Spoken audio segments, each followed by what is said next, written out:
E hoje nós vamos falar sobre empresa de saneamento básico, né, uma famosinha aí, que é a Sanepar. Empresa que vem ao longo do tempo entregando bons resultados para os seus investidores, com crescimento, apesar de todas as nuances desse setor, que é algo essencial aí para a sociedade. Veio com alguns pontos positivos, mas outros pontos negativos dentro do seu resultado. É até normal desse setor aí de saneamento básico. Então a gente vai falar um pouquinho sobre isso, mas antes da gente partir para o nosso conteúdo, temos que deixar claro que esse vídeo não se trata de recomendação de compra, venda ou manutenção dos ativos aqui apresentados. E também, né, tem outro recadinho para vocês, que é aqui o nosso aplicativo do análise de ações, onde você pode ter aí o mercado financeiro e a sua carteira de investimentos na palma da sua mão. Então, entre aí na loja de aplicativos do seu celular, baixe o aplicativo do análise de ações e confira todas as novidades que nós temos lá dentro, exclusivamente para você. Dito isso, quero convidar vocês para curtir, comentar e compartilhar esse vídeo. Se vocês ainda não são inscritos no canal, inscreva-se, né, e fique por dentro aí sobre notícias do mercado financeiro. Já partindo aqui para o que interessa, vamos falar sobre o resultado no segundo trimestre de 2024 da Sanepar. Veio aqui com alguns destaques positivos e outros negativos, né? Ficou um resultado que meio que nem chove nem molha, né? Ficou ali mais ou menos. Por quê? Porque a gente teve aqui um crescimento na receita líquida, né? Onde a gente observa um crescimento trimestral, comparando ano contra ano, de 8,4%, e no semestral, ano contra ano, 12,5% de crescimento. Então, a receita líquida cresceu, ponto positivo. Só que quando a gente olha para o EBITDA da empresa, a gente vê aqui um decréscimo no ano contra ano, segundo TRI 24 contra segundo TRI 23, a gente vê um decréscimo de 2,9%. Então, receita líquida subiu, mas EBITDA caiu. Quando a gente olha para o semestre, a gente tem aqui um crescimento positivo no EBITDA de 6,9%. Metade do que cresceu aí a receita líquida. Quando a gente olha para o lucro líquido, né, que é a última linha ali do resultado da empresa, e que no final é o que mais interessa aí para o investidor, a gente tem um segundo trimestre aí com uma queda de 11% em relação ao mesmo período do ano anterior. E no semestral, né, ano contra ano, um crescimento de 1,8%, bem abaixo aí da inflação. Então a gente vê uma empresa crescendo receita líquida, mas na linha final e no EBITDA, né, tendo aí uma certa redução no trimestral e um crescimento bem tímido aí no semestral.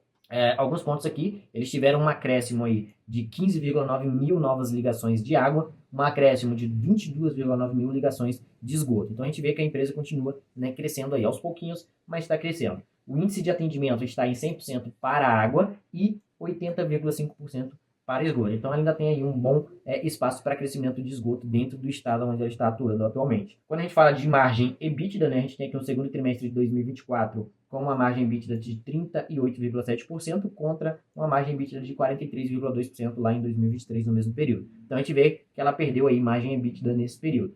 Quando a gente olha para o semestral, teve também uma queda aqui mais ou menos de 2 pontos percentuais, saindo de 44,4% no ano anterior para 42,2% em 2024, comparando aí, né, os períodos semestrais. Sobre investimentos, a empresa fez um investimento em linha com o mesmo período anterior, comparando trimestre contra trimestre, de 447 milhões em 2023 e 446 milhões em 2024. No semestral também está bem em linha, né? 880 milhões do ano anterior e 871 de 2024. Então a gente vê a empresa continua fazendo investimentos, né, mais ou menos em linha com o que investiu ano passado, né, uma pequena reduçãozinha, mas nada aí que seja relevante. Descendo aqui para a segunda página, a gente tem o resultado operacional deles referente ao volume, ao atendimento. Então a gente vê aqui, né, que o volume médio ele teve um crescimento aqui de 6,1% no semestral. No volume faturado, cresceu 5,7% no semestral. Eu vou olhar no semestral aqui para ficar mais interessante para a gente fazer a comparação no ano contra ano. As ligações teve uma redução, né? Isso aqui é até normal, porque a empresa basicamente está na sua capacidade máxima de atendimento já dentro do estado, né? Agora, para ela continuar crescendo, ela teria que atender, provavelmente, aí fora do estado.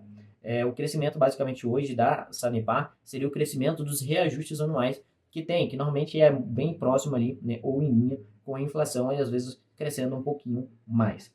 Um ponto importante a gente observar é a questão da inadimplência, né, que lá nos 6 meses de 2022 era de 4,9% e agora nos 6 meses de 2024 foi de 1,1%. Né? Sendo assim, eles tiveram uma redução aí de 3,5 pontos percentuais nessa questão da inadimplência. Então, eles conseguiram diminuir, né, a inadimplência. E em 2023 a gente teve 2,4%. Então eles vêm melhorando esse índice de inadimplência devido também a alguns programas, né, que eles realizaram aí para fazer renegociações com os devedores. Sobre perdas por ligações, eles continuam aqui reduzindo, ainda que pouco, né, mas reduziram aí em 2023 era 221,8 litros por dia de desperdício, né, em 2024 nesse semestre aí foi 220,6 litros de desperdício por ligação. Então, né, tá aí mais ou menos controlado e vindo numa linha aí se mantendo abaixo ali de 225. Falando sobre o volume das barragens, eles vêm mantendo aqui uma média, né, bem interessante. Eles trazem um histórico desde junho de 2023 até agora, né, 12 meses, e a gente vê que as barragens vêm mantendo aqui, né,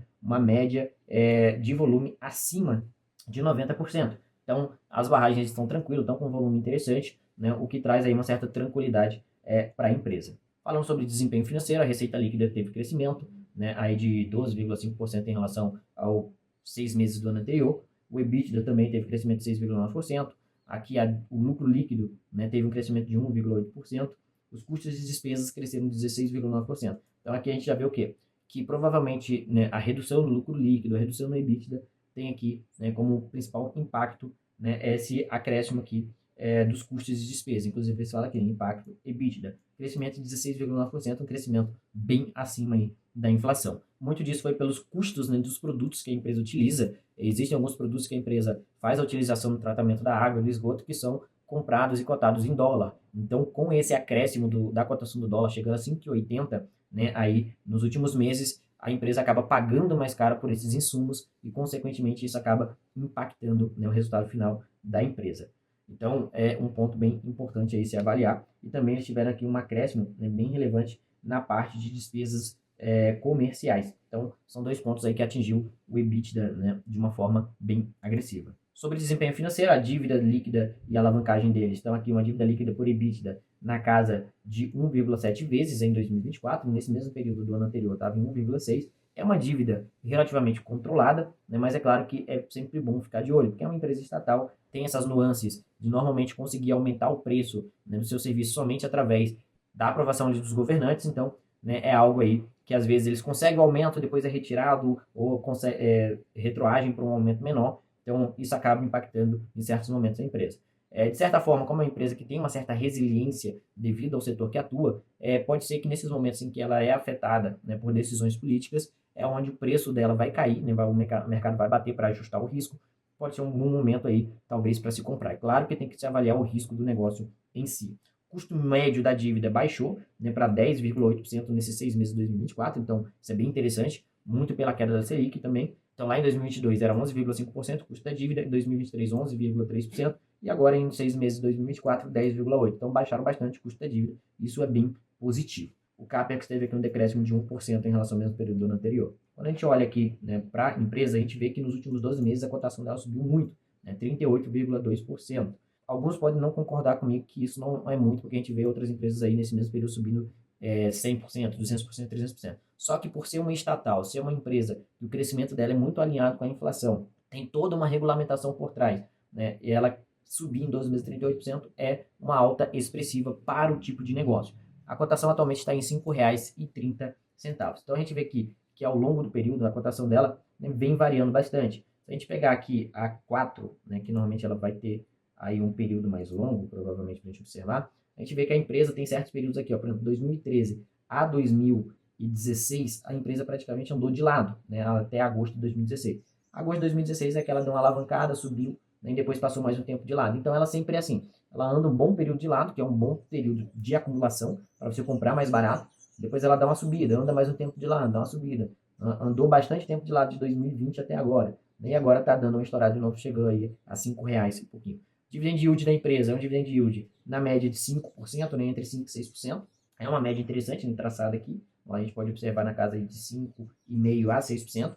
É claro que a política de dividendos deles é algo que ainda deixa alguns investidores, né, um pouco enraivados, devido ao fato que a empresa ela anuncia o dividendo e pode demorar aí, né, normalmente demora até um ano para pagar esses dividendos, e no final eles acabam pagando esses dividendos sem nenhum tipo de correção monetária, como outras empresas fazem. E alguns investidores até deixam de investir na Sanepar por causa disso. Claro que eu enxergo isso, que dentro de uma carteira de investimento diversificada, com diversos ativos, com cada um desses ativos trazendo um fluxo de caixa de dividendos em meses diferentes, a Sanepar, mesmo ela tendo esse período longo para pagar esses dividendos, depois de um tempo isso se adequa dentro da sua janela de dividendos, né, e acaba não fazendo tanta diferença no longo prazo. Claro que no curto prazo faz muita diferença, né? Você investir agora na empresa, ela anuncia dividendos e você receber esse dividendo só daqui a 8, 10, 12 meses. Então isso acaba impactando um pouco aí, né, a visão que os investidores têm sobre a empresa. A empresa, né, ela é uma empresa relativamente segura, apesar de ser uma empresa estatal, ela traz aí resultado consistente, distribuição de dividendos, até porque é do interesse do governo receber esses dividendos, e é um negócio que traz uma resiliência, porque, cara, água e esgoto é algo que é perene, a gente sempre vai precisar, a sociedade sempre vai precisar. Consequentemente, é uma empresa que tem perenidade. É claro que tudo pode acontecer, a gente nunca sabe, mas a princípio ela tem uma perenidade que daqui a 30, 40, 50 anos a empresa ainda vai continuar existindo. É o que a gente vê em empresas desse setor nos Estados Unidos, por exemplo, numa rápida pesquisa que a gente faz, de empresas de saneamento básico que já tem mais de 100, 150 anos de existência, nem todo ano tem esse crescimento de acordo com a inflação. Então isso é um ponto muito positivo que a gente tem que observar dentro da Sanepar. É claro que a gente tem que estudar a fundo e definir qual é o risco desse ativo dentro da nossa carteira sempre, né? Então esse foi o nosso vídeo de hoje, espero que vocês tenham gostado. Já vou pedir para você curtir, comentar e compartilhar aqui o nosso vídeo. Se você ainda não é inscrito aqui no canal, inscreva-se, né? Faça parte aí da nossa comunidade. Com isso eu vou ficando por aqui, né? E vejo vocês no próximo vídeo. Tchau, tchau.